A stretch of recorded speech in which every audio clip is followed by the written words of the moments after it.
Welcome to the EcoSend podcast. Be inspired, educated, and entertained by the world's most ambitious leaders, putting climate at the top of their agenda.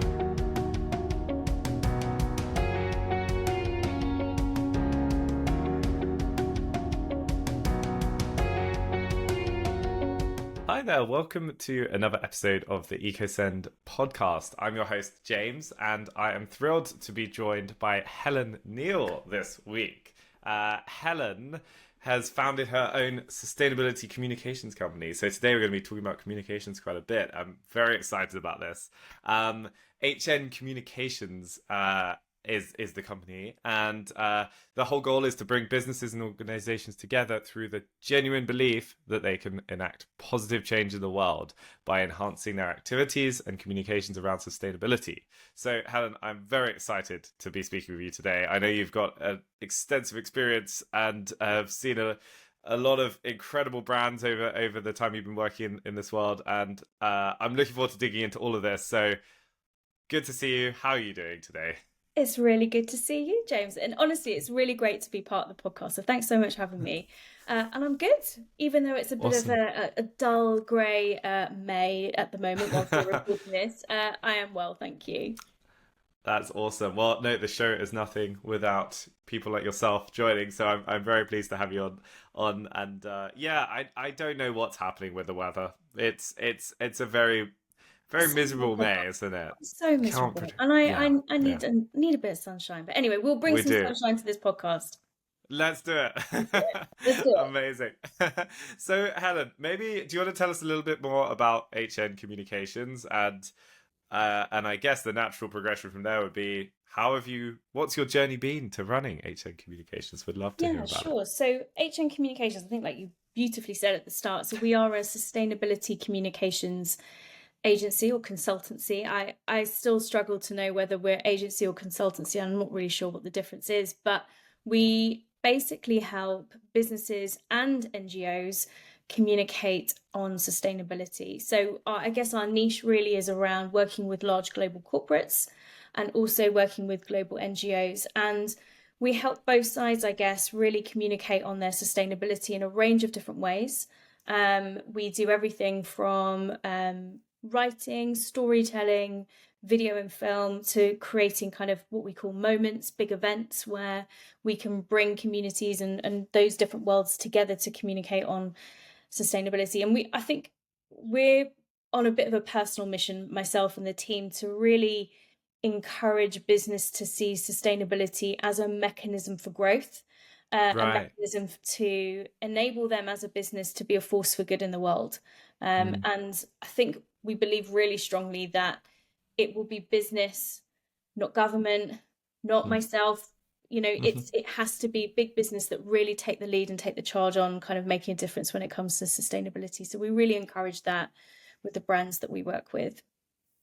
Yeah, no, absolutely. So rather than seeing it as a sort of, we have to do something about sustainability and we've got to sacrifice lots of stuff, like actually seeing sustainability as this driver of growth and a way for businesses to thrive rather than ticking a box or making sacrifices. Yeah, absolutely. Yeah. Well, that's a positive message already. I think that's a good sign. And I guess I think you mentioned before the show, but you've been working with some amazing brands yourself, right, Helen? Yeah, we do. We're really lucky, actually. I guess my background has always worked. I've always worked in the corporate world. I worked in the corporate world for about 15 years prior to starting my business.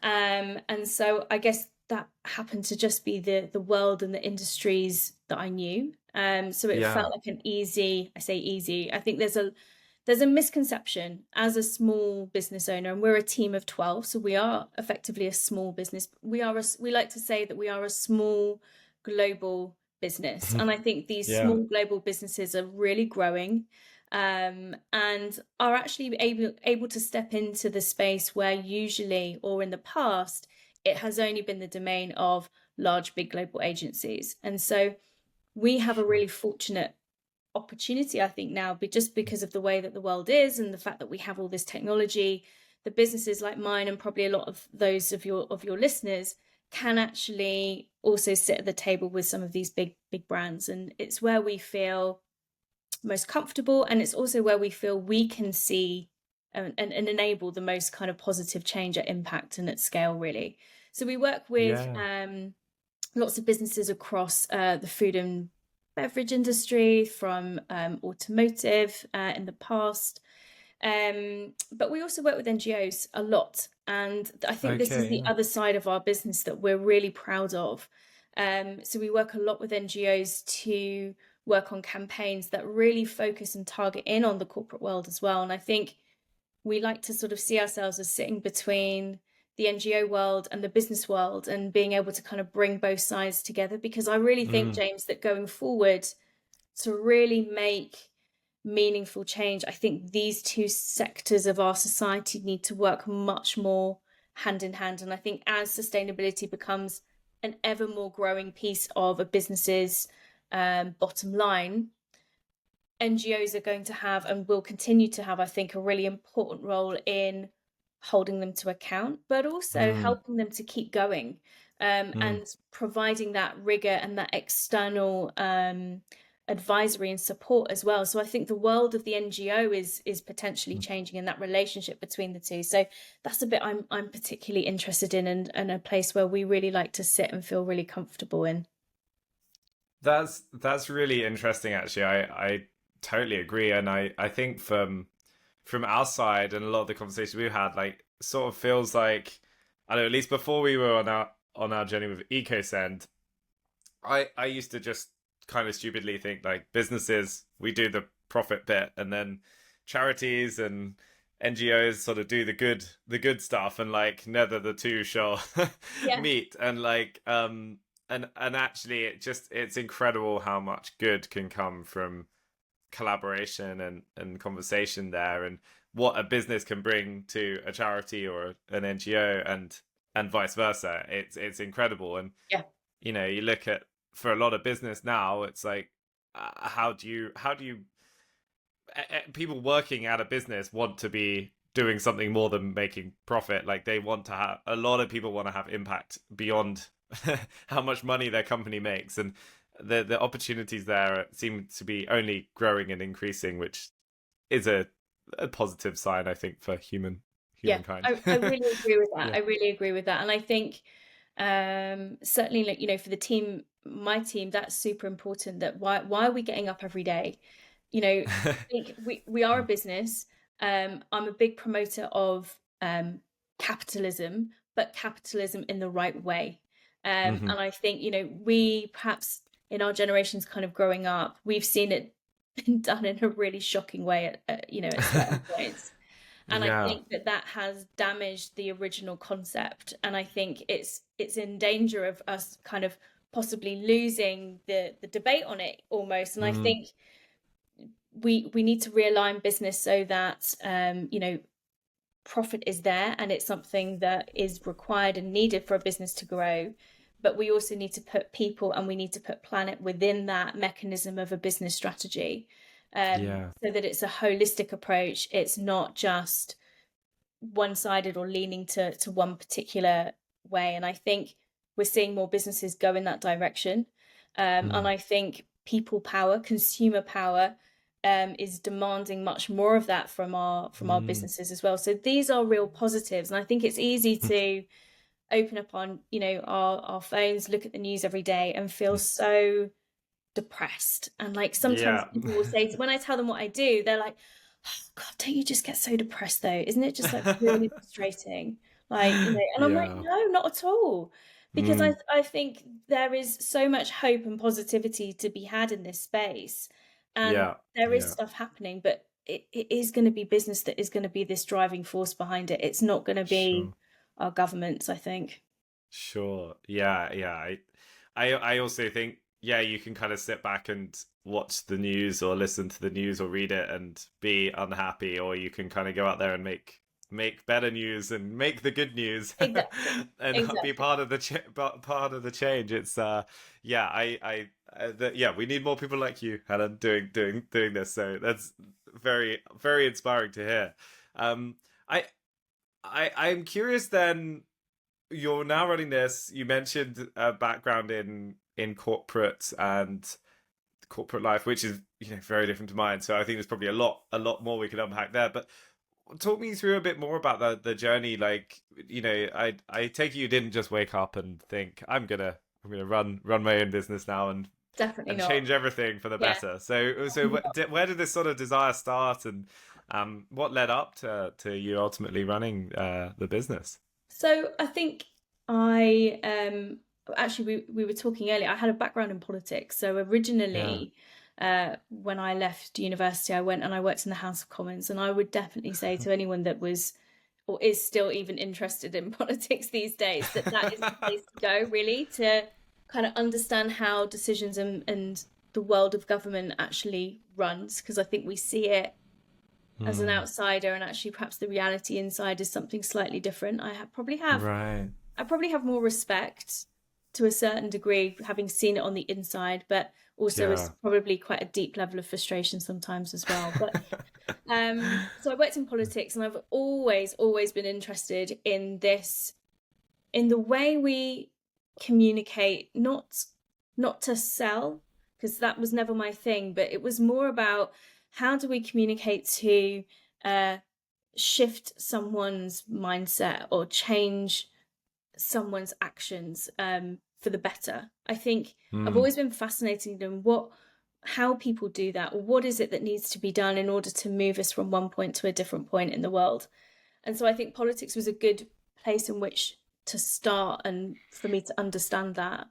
I then moved and worked in the corporate world for a long time. So I worked for some amazing brands like Virgin Atlantic, which was an amazing job. And then latterly at Nissan. And both of those are industries that are quite polluting. And Yeah. it won't be Yeah. surprising, therefore, to know that with the role that I did for them, which was in government relations, we always looked at kind of policies and regulation around environmental things and that type of stuff. And it was in the real early days where people weren't really talking Mm. about this quite so much.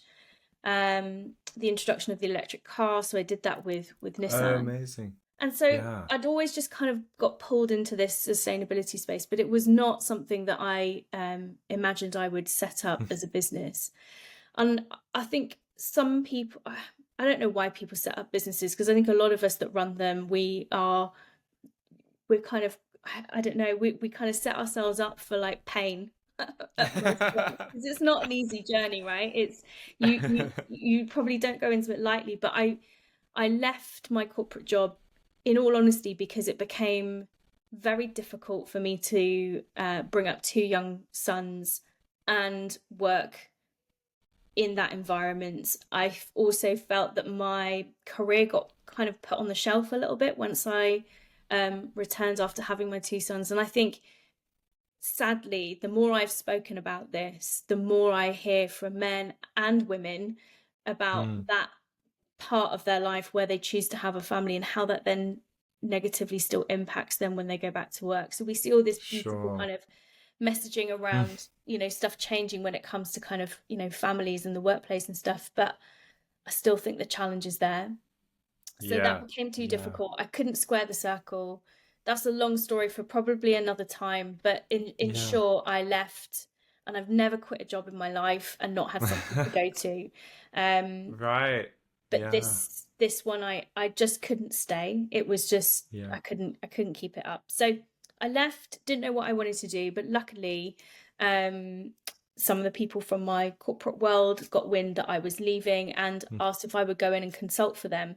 And so I thought, well, why not? It saves me having to just live off baked beans. So let's do a bit of work at the same time as have my young kids. So I did some Yeah. consulting, and it really was a light bulb moment. This feeling of being on the other side, having been in the corporate world for such a long time, being on the other side, going into a company, being that helpful advice and support and seeing it in a different perspective and just really getting it, that gave me such a buzz. I felt really valued. I felt like I had purpose. And to your point we were Mm. saying earlier, James, when it comes to like doing a job, it is not enough to just go home every day with your paycheck. Maybe it is for the odd Yeah. few, but I think for the vast majority of us, we need to have a sense of purpose in the work that we do. And I'd found that again after quite a long time. So I think that was the start. It then got more and more, and I took on more work, and then I brought in more freelancers and kind of built myself a bit of a freelance community. And I think the beauty of the freelance community is it is super supportive. There's a real understanding in terms of how we all work together, and there's a real sense of collaboration and entrepreneurial spirit. So I really enjoyed working in that community and kind of building that up. And then it probably wasn't until around COVID, actually, ironically, where I sort of made the decision to perhaps start properly pursuing this as a business. And I think every year since, I keep asking myself, am I a proper business now? Yeah, I think I probably am. It's crazy, isn't it? Because these things kind of happen organically. But it wasn't until maybe 18 months ago, because we've seen rapid growth in the past sort of 18 months, that I had a client actually, and she said, oh, so what are your plans for HN next year? And I said, oh, I was about to kind of tell her about, hire someone, we're probably going to do this and that. And I paused and I said, well, what do you think I should do? And she said, Helen, you need to go all in. You just need to jump right in on this one now. And it occurred to me, and this happened just before Christmas, and those words like rang in my ears all over Christmas. I just couldn't get away from it. It really bothered me. And I think it bothered me for two reasons. It bothered me because I was scared that if I went all in, like, what if it fails? And I think that's a really natural feeling that we have. But what surprised me was I also thought, well, what if I go all in and it really succeeds? I think that terrified me even more. And I thought it was so weird that would be the thing that was holding me back. So anyway, I jumped and I went for it. We've been growing sort of really well ever since. So that's really the journey in a nutshell. Wow, what an incredible journey. That's amazing to hear, Helen. I feel like there's a lot of things to even unpack on that journey already, and without even digging into what, like, all of the amazing work you're doing now with the business. So I'm curious. I'm curious, rewinding just Sure. before we do jump into some of the work the great work you're doing now. I'm curious about back in the days. Like, I guess it's easy to take for granted now where we're at with the level of consumer sort of, I guess, awareness around sustainability and how much almost like consumer behavior is like demanding brands do better. Rewinding back to when you were working with, say, Virgin Atlantic, like what was the conversation like back then? And it's interesting, I'm just curious to contrast like where we're at today with like what's a conversation with an airline about sustainability like back when you were working there, and what were those debates and things you were talking about there? Because I'm just wondering like how that's evolved and changed, or whether you were talking about stuff back then that's now coming to fruition today. So I think Virgin were quite unique and I guess it won't surprise you, but they were always quite unique in this space, that it felt at the time like they were really the only ones talking about it and willing to talk about it. I think there were lots who were either afraid to talk too much about it or were trying to find ways in which, this was before the whole concept of greenwashing, and it wasn't that at all, but it was more around like, how do we preserve the business and the industry that we have, rather than thinking about, well, this change is actually inevitable. It's going to happen, maybe in the next 10, 15 years, but it's going to happen. And the airline industry take a very long time in which to change, largely because when you place an order for an aircraft, it takes 7 to 8 years for that aircraft to actually become ready to use. So you're having to make business decisions in a really, advanced period of time, which is very different to a lot of other businesses. Yeah, it's not a lot of businesses where you even know where you are next week, let alone 8 years away. So I think it was a challenge, and I think with Virgin, they, at the time, whilst I was there, they set up a sustainability department for the first time, so that was relatively unique for an airline industry. And they also were the first airline to run a biofuels flight whilst I was there too. So this was about trialing. Essentially, the point was about like, how do you trial alternative fuels to using fossil fuels in your aircraft, and like what could that look like? And at that point the assumption was that this was just not possible. You needed specific, aviation fuel, and they did it because that's kind of what Virgin does, and they proved that it was possible. There were no passengers on the aircraft apart from just like a small crew. I wouldn't want to know on the runway just about taking off to hear that. So but I think this comes back to probably, what else we might talk about, but it's about demonstrating your sustainability and demonstrating the art of the possible. Part of this work in terms of the communications that we have to do within sustainability is not talk about it in the, concepts and the ideas, but talk about the realities and the pragmatism and action being taken, even when it doesn't work, but the action is happening. And so it was a very different time. Lots of people were not interested in sustainability whatsoever back then, apart from like a small niche. And if you were in that niche, you were seen as a little bit weird sometimes, and definitely anti-business. Whereas I don't think that's the case anymore. I think there are still people that feel sustainability is one of those kind of financial drains on their business, and it's it's something they're going to have to do and tick box, and we'll just do a little report at the end of the year and we're done. But I think there are CEOs now out there that say, no, this must transcend all of our business strategy, all of the decisions that we make. And it's not the responsibility just of the sustainability lead. This is the responsibility of all of us in the C-suite, but also all the way through our business in terms of the decisions that we make and the things that we do. So I think it is changing, but it's sometimes it can feel glacial.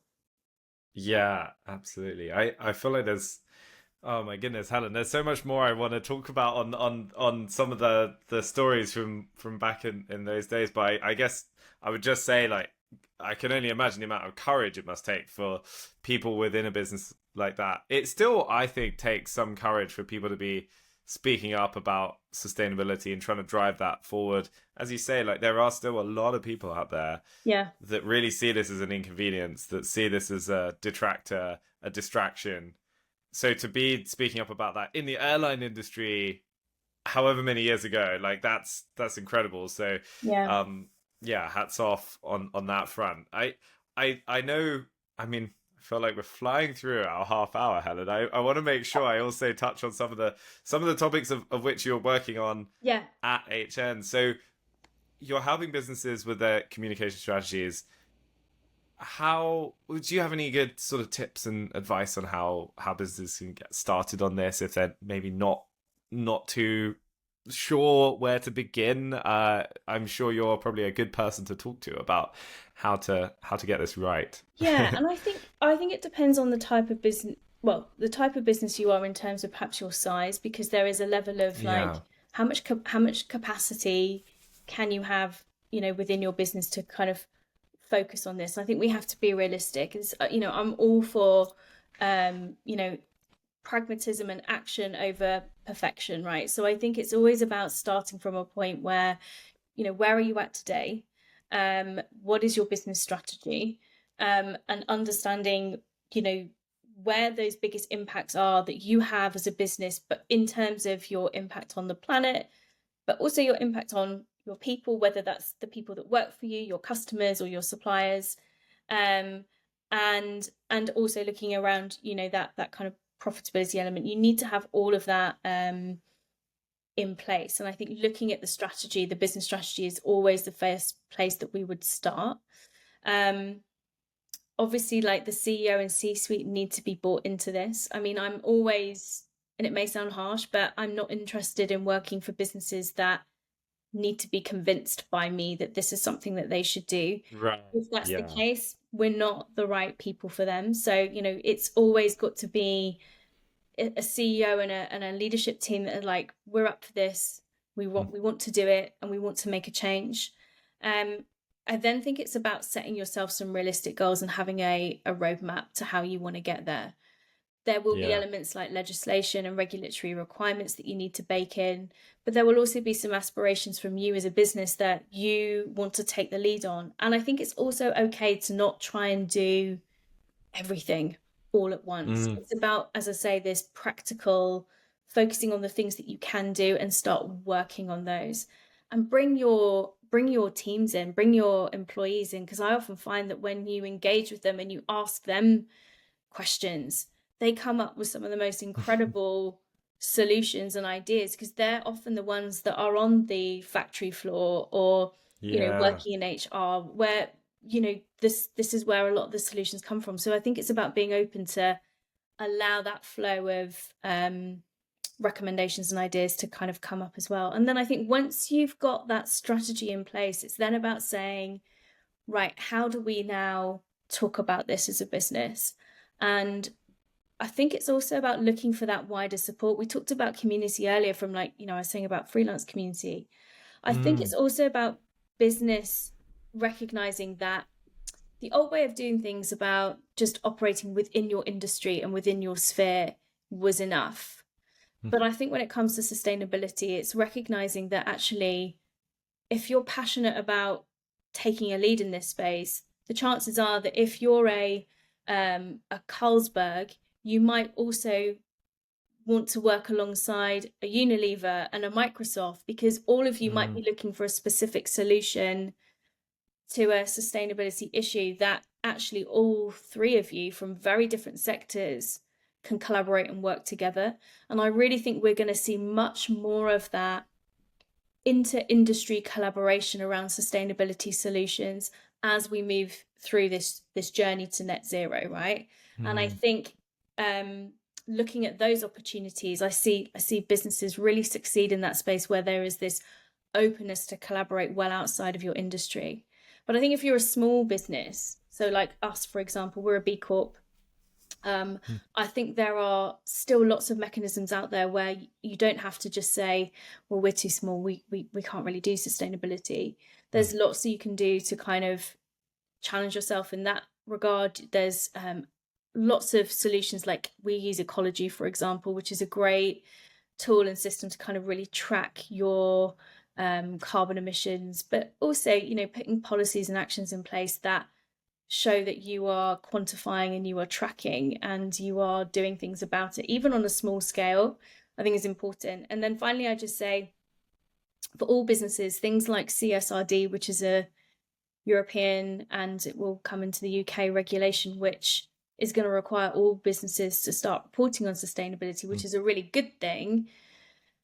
It's also about preparing for that and kind of perhaps shifting your approaches around how your business currently thinks and feels about sustainability, it not being that tick box, and it's starting to be incorporated into your business strategy. I really think that is always the first place that you should start when you're kind of really saying, right, we're going to be serious about this now. Yeah, no, absolutely. I love some of the stuff you were saying there, like in terms of the collaboration it can bring together. I think maybe even like companies that even compete with each other may end up collaborating on some stuff. Like I know in our sector, like a lot of companies just trying to do the right thing, and like I think one thing I've noticed is generally like the community of people that care about sustainability and I guess business for purpose in some regard, like it's a very supportive world. Like there's a lot of business where everything is competitive, you don't talk to each other, you're everyone's an enemy, whereas in this world it feels like there's a generally just a much more supportive and collaborative approach. And I think that is that is necessary rather than just a good thing. I agree. Yeah. And I also, to your point on small businesses that can make change, it's like, I guess, as a small business there's often an excuse of like, oh well, even if we do stuff, if the big guys don't change, then nothing really matters. But then the big companies are like, well, we're too big to change, like we've got too many things, it's too hard, we're too busy doing other stuff. So everyone's got an excuse, but like I'm just amazed at how much impact a small business can have, and how much opportunity as well I think there is as a small business to stand out actually if you take this stuff seriously. Like to what we were saying earlier, it's not like, oh, we spent 3 months trying to be more sustainable and our business has tanked. It's like, actually, no, if we focus on these values, could also help us grow the business and stand out in a crowded market. So yeah, so much positive stuff there. Conscious, I feel like this time is flying by, Helen, but I really wanted to just touch on a few things, particularly around how you're building your business and just how that's happening. You mentioned you're a global business but a small business. It's always interesting hearing sort of the inner workings of another company that is putting sustainability and climate front and center. So we're a global business. We say that because we work with global organizations, but we are also global in the sense that we have a team here in the UK, we have a team in the Netherlands, and we have a team in the Philippines. So we're kind of spread globally as well. And we are all fully remote. That was always a conscious decision. Well before COVID, we were always fully remote. And I think that was something that was very important to me in terms of having that 100% kind of flexibility on my time. And that's the same for the rest of the team. And we have a model where we have a group of kind of associates and we have a few smaller number of full-time employees. But I would say that the majority of the associates work with us either on long-term projects or have worked with us for 3 or 4 years. So these are long-term associate members of our organization. But what I love about that is, as a business owner, the way that we have our model is that it forces is the wrong word. I think it reminds me every day that these people have come to work for me is a privilege, and that I have to work, and it's my job to ensure that they are happy, that they are working on great and meaningful work, that that they feel good about being here, in all the things that means. So rather than, and one of the things that used to drive me mad when I worked in that kind of corporate world is this feeling of like, here you go, here's your job. You now need to be super grateful to us, and we can ask you anything we want out of you because you now work for us. And I always found that really deeply uncomfortable. So I think we work really hard to kind of see it the other way. And I think that really works for a really happy, collaborative, energized team, which I think is the absolute core of any successful business. We work with global corporates, and I would say, again, to like lots of small businesses, this assumption that, oh, you're too small, you can't work for a big global corporate, they won't take you seriously, you haven't got enough people. You know, we started 7 years ago and we have always worked for large global businesses. I think it's about understanding your customer. Whether your customer is a large global corporate or whether it's a small business entity, it's about understanding your customer. Can you speak their language? Can you understand their pain points and their pressures? Can you understand when you put a presentation in front of them, all of the challenges that they're going to have, taking that back into their business to try and implement it? You know, it's all of that kind of stuff. And so we understand that, I think, really well. And I think I would just love to encourage more small businesses to see that type of work is possible for us now more than ever. So yeah, that's, you know, and I think it's about getting out there, and I think trying to show a bit of value. So next week we're running our second big dinner where we're bringing sustainability leaders together, and this is from the NGO world and the business world together. So I think, as I said to you before, we're on a little bit of a mission to kind of bring these two communities together, because we really feel the more conversations these two groups have, particularly in the sustainability world, the more we will see change be accelerated and things happen more quickly. So that, and we're really privileged to be working at Climate Week in New York this year as well. We did it last year, we're doing it again this year, so we're working to help deliver that. So that's like our big thing each year that we're really looking forward to. Amazing. That's fantastic. I exciting times ahead then, Helen. I feel like we could easily make this show like 4 hours long And and, bore and everybody. Like, we'll discuss. be the only ones listening, though. That's the problem. Helen, I would love to chat more, but I know we have to try and keep the show to about half an hour. It's been an absolute privilege speaking with you. Was there any sort of parting thoughts you wanted to leave us with? I know you had some thoughts on the future, but I and maybe any advice. I'm always keen to hear if you have any advice. Not that you haven't already shared a bunch of inspiring thoughts for us, but yeah, I would love to hear anything you have on that side. I mean, I would just say I think the business world is changing. I think Yeah, I think you talked about it earlier and we talked about it, but I think, the concept of what a business is here to do, I think, is changing because of the demands of the way that we as consumers think businesses need to think, do, and act now. And I think that's a good thing.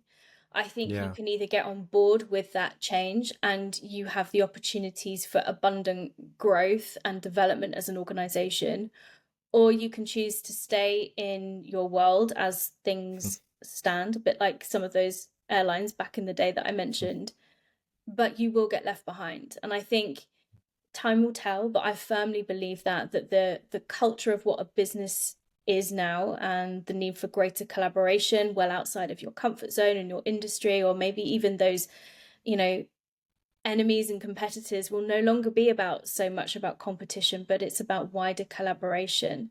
mm, I think it's really exciting. I think that gives lots of businesses like ours and the ones that are maybe listening to this, that there's abundant opportunity to kind of be part of that movement and to help yeah, these businesses who are struggling to transition, that it's people like us that can really help them enable that change and get there in a less painful, more dynamic, more exciting, more positive way, I think. So I think we can be negative about the world that we live in right now, but actually I think there's a lot of positive change that's happening that we can get on board with. So that's probably what I would leave with. absolutely. What a wonderful thought for everyone to go into their day with. Whenever you're listening to this, this is a great thought to keep in one's mind. Hopefully, bring a smile and optimism to everyone. That's wonderful, Helen. Thank you so much for joining me on the show today. It has been an absolute pleasure. I am filled with inspiration and motivation after Well, hearing you speak. So thank you, Helen. And thanks for I having guess me. yeah, no, it's been a pleasure.